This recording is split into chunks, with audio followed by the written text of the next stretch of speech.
आदाब। कल्चर बाज़ार के देखने और सुनने वाले सभी को होली बहुत बहुत मुबारक।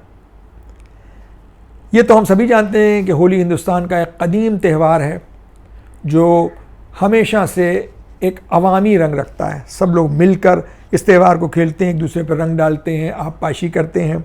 उसके अलावा मिठाइयाँ वग़ैरह इसमें तकसीम की जाती हैं और इसमें किसी मज़हब व मिल्लत, बड़े छोटे, जात बिरादरी की कोई क़ैद नहीं है।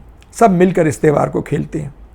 एक बड़ा मास फेस्टिवल है होली, और ये सिर्फ़ हिंदू हजरात तक महदूद नहीं था, बल्कि कदीम वक्तों में भी अगर हम देखें तो सूफियाना जो कलाम है, सूफियाना जो शायरी है, उसमें भी होली का रंग आपको मिलेगा। इस सिलसिले में हमें याद आ रहा है हज़रत अमीर खुसरो का के कलाम का एक हिस्सा, जिसमें उन्होंने फरमाया है कि खेलूँगी होली ख्वाजा घर आए, खेलूँगी होली ख्वाजा घर आए, धन धन भाग हमारे सजनी ख्वाजा आए आंगन मोरे। इसके बाद उर्दू और हिंदुस्तानी की शायरी में एक तवील सिलसिला है, एक लंबा सिलसिला है होली के उन्वान से जो शायरी की गई है। उसमें नज़ीर अकबराबादी, इब्राहिम रसखान, महजूल लखनवी से लेकर सागर खयामी साहब तक, और उसके बाद आज भी बहुत से शोहरा हजरात हैं जो उर्दू शायरी में होली के रंग भरते हैं। होली के मौके पर गाए जाने वाले यूँ तो बहुत से गीत हैं, लेकिन कुछ गीत ऐसे हैं कि जो ज़रा सा मसखरेपन का पहलू जो है वो पैदा करते हैं। जैसे एक बड़ा मशहूर गाना है जो होली में गाया जाता है जब लोग रंग खेलते हैं कि मोरे कान्हा जो आए पलट के, उनसे खेलूँगी होली में कस के। मोरे कान्हा जो आए पलट के, उनसे खेलूँगी होली में कस के। की जो उन्होंने अगर जोरा जोरी, की जो उन्होंने अगर जोरा जोरी, और छीनी पिचकारी बहियाँ मरोड़ी, गालियाँ मैंने रखी हैं रट के, उनसे खेलूँगी होली में कस के। अब यहाँ पे एक सवाल पैदा होता है कि आखिर गालियों का क्या इसमें उन्वान है इन गानों में। और ये सिर्फ आज के जो नए गाने उनमें ही नहीं है, बल्कि बहादुर शाह ज़फ़र का एक कलाम है जिसमें उन्होंने गारी लफ्ज़ का इस्तेमाल किया है। क्यों मुँह पे मारी रंग की पिचकारी, ये बहादुर शाह ज़फ़र कह रहे हैं, क्यों मुँह पे मारी रंग की पिचकारी, देख कुंवर जी दूंगी गारी। अब गालियों से या गारी से मुराद यहाँ पर फहश गालियाँ नहीं हैं, बल्कि यहाँ पे मुराद है बेतकल्लुफ़ी, एक इनफॉर्मेलिटी कि जिसमें कोई भी किसी को होली के दिन इसका लिहाज नहीं होता है कि कोई किसी को जानता है या नहीं जानता है। अजनबी भी कोई मिल गया तो उसको भी रंग लगा देते हैं, जानने वालों को तो लगाते ही हैं। कोई भी मिल गया, इसमें कोई तफरीक नहीं होती कि आप हमारे हैं या आप हमारे नहीं हैं या आप पराए हैं, कोई भी हो उसको भी रंग लगा देते हैं। तो ये बेतकल्लुफ़ी से मुराद है इसमें, और इसी से एक ये मुहावरा नुमा चीज़ निकली है जो होली में बहुत इस्तेमाल होती है। और ये भी मुग़ल दरबार बहादुर शाह ज़फ़र के दौर में शुरू हुआ था कि बुरा न मानो होली है। अब ये कैसे शुरू हुआ, इसकी भी एक दास्तान है और बहुत दिलचस्प है।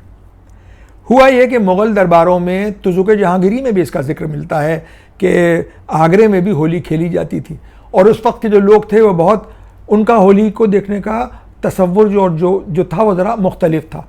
वो ये सोचते थे कि रात में होली जलाई जाती है जिस तरह से मरने के बाद हिंदू हजरात को अग्नि दे दी जाती, जला दिए जाते हैं, और दूसरे दिन त्यौहार होता है, यानी उनकी ज़िंदगी फिर से शुरू हो जाती है। वो यही समझते थे। वो शायद जो इसका जो मजहबी जो पहलू है उससे आशना नहीं होंगे। तो वहाँ भी होली के त्यौहार को और वो फ़ारसी के जो महीने थे उससे कैलकुलेट करते थे, जो नजूमी थे बादशाह जहांगीर के दरबार में, कि इस दिन होली पड़ेगी। बहरहाल होते होते ये शाहजहाँ ने भी मनाई, अकबर ने भी मनाई, सभी ज़मानों में ये मनाई गई है। औरंगज़ेब के वक्त में इस पर ज़रा पाबंदी हो गई थी। बहादुर शाह ज़फ़र ने जब इस त्यौहार को फिर से ज़िंदा किया तो उसका एक नया रंग हो गया, क्योंकि दरबार की थोड़ी सी रौनक जाती रही थी और उनका ज़वाल भी था। लिहाजा ये होली महलों में तो खेली जाती थी, जो महलात थे, जो महल सराय थी लाल किले के अंदर, उसके बाहर भी खेलते थे लोग, और बिल्कुल किले की दीवार से लगकर एक मेला सा लगता था।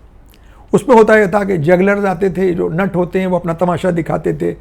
कुछ जोकर किस्म के लोग बहरूपी आते थे, कुछ शायर होते थे, कुछ गाना बजाने वाले, ढोल बजाने वाले, और कुछ नक्काल होते थे जो लोगों की नकलें करते थे। और आपको जान के हैरत होगी कि वो नक्काल बादशाह और उनके शहजादों की नकल करते थे, मिमिक्री करते थे, और बादशाह भी इस पूरे जलसे का मुजरा लेते थे और बाद में खुसूसन नक्कालों को वो ख़ास तौर से इनाम देते थे, नाराज़ नहीं होते थे। जब से ये मुहावरा निकला है कि बुरा न मानो होली है, यानी बादशाह तक से आप मजाक कर सकते हैं।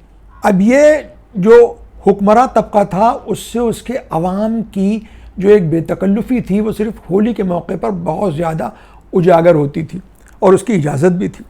इसकी एक जीती जागती मिसाल जो हमने खुद सुना है, हमारी बेगम साहब के नाना नवाब हैदर अली ख़ान शीश महल, कनवा खेड़ा और आरो ये एक ताल्लुक़दारी थी सीतापुर ज़िले में, उसके बड़े ताल्लुक़दार थे। होली के दिन उन्होंने खुद हमसे बयान किया है कि शाम को जब दिन भर उनके जो किसान थे जो उनको लगान वगैरह देते थे उनके ताल्लुक़ में, वो उनके शीश महल हाउस जो नेपारापुर पे अब भी है सीतापुर में, वहाँ जमा होते थे। और वो घर उनका वो था जिसमें उनकी तहसील थी जहाँ लगान वगैरह जमा किया जाता था। वो ख़ास तौर पे होली के दिन वहाँ जाते थे नवाब साहब, और वो कुर्सियाँ लगती थी उस पर बैठते थे और उनके अहले ख़ानदान बैठते थे। नीचे दरियाँ होती थी और उस पर वो जो काश्तकार थे, जो किसान थे, जो उनको लगान देते थे, वो सब आते थे। एक शख्स उसमें पैर में घुंघरू बांधता था और होरी गाता था और खूब नाचता था, बाकी लोग ढोल मजीरे वगैरह बजाते थे। अब यहाँ पे बताने वाली बात यह है कि बुरा न मानो होली, उसका नमूना ये है कि यूँ जो ताल्लुक़दार वगैरह थे उनके सामने जो प्रजा जो कहलाती थी उस ज़माने में, वो सिगरेट या बीड़ी नहीं पी सकते थे, लेकिन होली के दिन नवाब साहब की तरफ की जानिब से ख़ुद इसका इंतज़ाम होता था कि बीड़ियाँ एक बड़ी सी कश्ती में रखी जाती थी और माचिसें और लड्डू वो उन लोगों को पेश किए जाते थे। और वो उस दिन इजाज़त थी कि नवाब साहब के सामने जो उनके काश्तकार हैं वो बीड़ी और सिगरेट पी सकते थे। यानी बुरा न मानो होली का ये सिलसिला जो किला मोहल्ला लाल किले से शुरू हुआ था, वो किस तरह से ताल्लुक़दारों तक जो था वो फैल चुका था। अगर आप कभी लंदन के विक्टोरिया एल्बर्ट म्यूज़ियम में जाएं तो वहाँ एक इंडिया सेक्शन है और उसमें ख़ास तौर से कुछ पेंटिंग्स हैं जो इंडिया हाउस कलेक्शन के नाम से जानी जाती हैं। उसमें कुछ पेंटिंग्स हैं जिन पर नाम लिखा है, 2 लफ्ज़ लिखे हैं WF। ये WF उनका कलेक्शन है जो एक साहब थे विलियम फोल्ट्रॉन। विलियम फोल्ट्रॉन बंगाल और बिहार के रेजिडेंट थे 1784 में। उनकी कुछ पेंटिंग्स हैं जिसमें ये दिखाया गया है कि वो बैठे हुक्का पी रहे हैं बाकायदा हिंदुस्तानियों की तर्ज पे, और वो हुक्का बहुत सुनहरा रुपहला बहुत सजा हुआ है। और फिर एक होली का उसमें मंजर कशी की गई है। होली का एक सीन है जिसमें सोने चांदी की पिचकारियों से होली खेली जा रही है। जिन पिचकारियों को वहाँ जो लोग समझाते हैं, जो लिखा है उसमें, वो लिखा है सिरिंजेस। और सिरिंज भी वाकई जिससे इंजेक्शन लगता है उसमें भर के उसको पुश करते हैं जैसे होली की पिचकारी होती है। इस तरह की बहुत सी पेंटिंग्स आपको मिलेंगी उस म्यूज़ियम में, जो अवध पेंटिंग का स्टाइल भी कहलाता है, जो मुग़ल पेंटिंग्स का ही एक बढ़ता हुआ तर्ज थी जो अवध में राइज हुई। उसमें भी आपको बादशाह दिखाई देंगे होली का त्यौहार खेलते हुए। मीर तकी मीर का एक शेर है, होली खेलें आसिफुद्दौला वज़ीर, होली खेलें आसिफुद्दौला वज़ीर, रंग सोहबत से अजब है खुर्द पीर। इससे मालूम होता है कि आसिफुद्दौला बहादुर जो थे वो होली खूब शान से खेलते थे। और इसमें आसिफुद्दौला के साथ इस्तेमाल किया गया वज़ीर।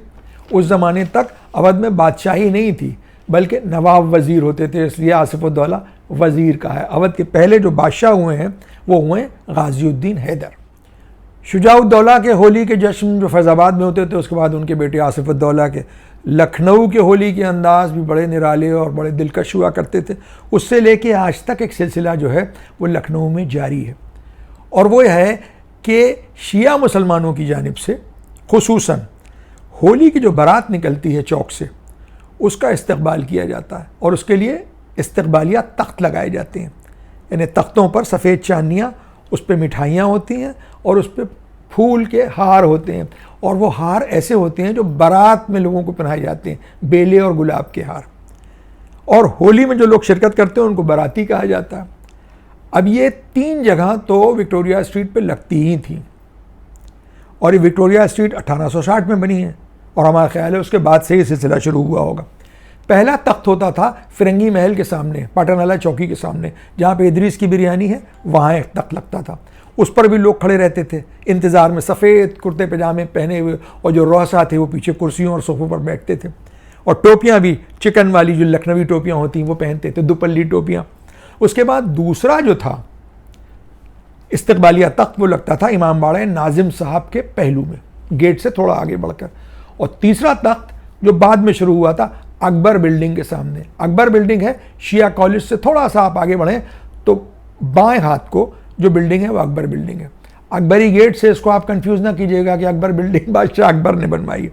ये उनकी बनवाई हुई बिल्डिंग नहीं है, बहुत बात की बनी हुई बिल्डिंग है जो अकबर हुसैन जरीवाला साहब, जिनका कसर हुसैनी इमामबाड़ा है टूरियागंज बिल्लौचपुरे में, ये उनकी बनवाई हुई बिल्डिंग है, इसीलिए उसको अकबर बिल्डिंग कहते हैं। धीरे धीरे करीब एक 25-30 बरस से इस इस्तकबालिया जो निज़ाम था उसमें एक एडिशन हुआ है, और वो यूँ हुआ है कि अब गुफरामाब साहब के इमामबाड़े की ढलान के बाहर जहाँ रोज़ होटल है वहाँ पर भी एक इस्तकबालिया तख्त जो है वो लगाया जाता है। लेकिन उस तख्त में और इन तीनों तख्तों में एक बड़ा सा फ़र्क है, और बहुत जो लोग लोकल हैं वही इस बात को समझ सकते हैं।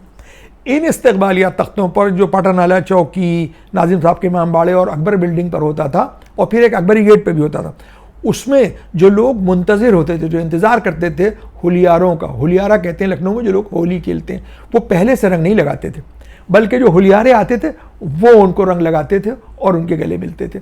ये जो 25-30 बरस पुराना जो इस्तकबालिया तख्त है जो रोज़ होटल के पास लगता है, उसमें देखा गया है कि पहले से भी लोग रंग लगाए हुए होते हैं।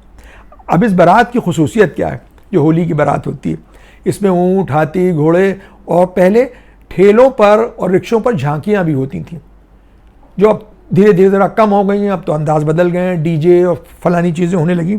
और एक ख़ास बात वो अब भी होती है, वो क्या मुख्तलिफ़ किस्म के बाजे होते हैं इसमें, हर तरह के बाजी, बांसुरे से लेकर और मोर बाजा तक। मोर बाजा कहते हैं बैक पाइपर को, वो सब अलग अलग धुनें बजाते हैं। और इसमें लखनऊ के ख़ास लोग जो होते हैं, doctor P D Kapoor Jansangh के बड़े नेता थे, उसके बाद लालू शर्मा साहब भी जनसंघ के लीडर थे, लालजी टंडन साहब जो मध्य प्रदेश के गवर्नर हुए वो भी इसमें आते थे, डीपी बोरा साहब, ये सब जुलूस के आगे आगे होते थे।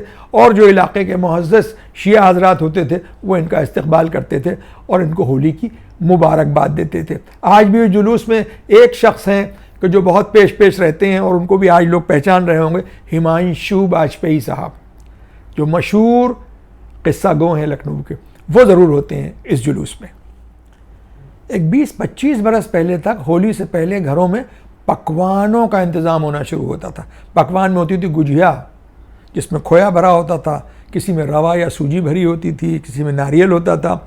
उसके अलावा मटरी, पापड़, सेव, शाखें, ये सब पीपों में बड़े बड़े कनस्तरों में भर के रख ली जाती थी और कई कई महीने चलती थी।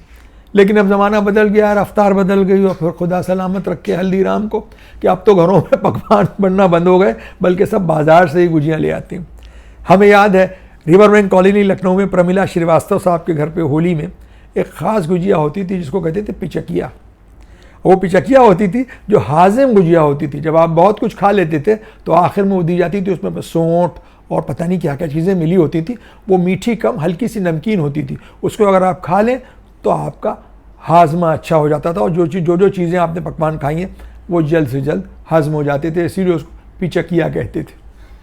उम्मीद है कि आपका होली का त्यौहार भी रंगों से सराबोर गुजरा होगा। इसी उम्मीद और इसी कामना के साथ कि आने वाला वक्त तो पूरा साल आपका रंगों से भरा रहे। इजाज़त दीजिए, अगली मरतबा आपसे फिर मुलाकात होगी किसी नए मौजू, किसी नए टॉपिक के साथ। लेकिन उससे पहले वही गुजारिश कि आप हजरात इस चैनल को देखते रहें, अपने दोस्तों से इसको शेयर करें, बेल का आइकन दबाना न भूलें ताकि आपको टाइमली नोटिफिकेशंस मिलते रहें। बेहतर होगा कि आप इसको यूट्यूब पर देखा करें, और अब हम इंस्टाग्राम पर भी अवेलेबल हैं। अगली मरतबा फिर मुलाकात होगी, तब तक के लिए खुदा हाफिज़, आदाब।